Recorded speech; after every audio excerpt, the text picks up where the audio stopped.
आज का पवित्र वचन 1 कुरिन्थियों 12 अध्याय 1 से 11 वचन।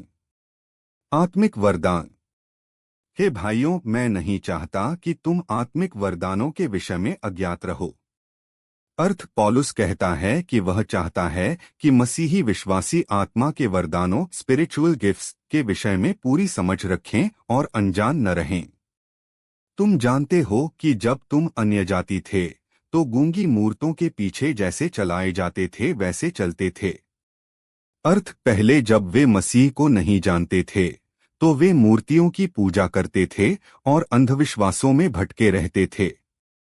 इसलिए मैं तुम्हें चेतावनी देता हूं कि जो कोई परमेश्वर की आत्मा की अगुवाई से बोलता है वह यीशु को शापित नहीं कहता, और कोई बिना पवित्र आत्मा के प्रेरणा के यीशु को प्रभु नहीं कह सकता।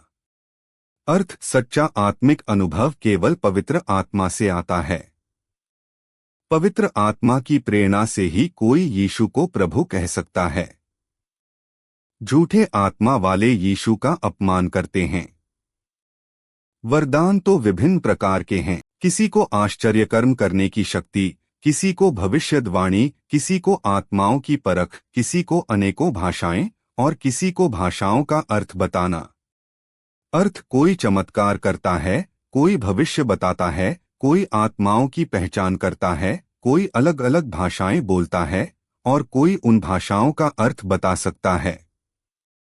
पर ये सब एक ही आत्मा की ओर से प्रभाव के अनुसार होते हैं और वह जिसे जैसा चाहता है वैसा बांट देता है।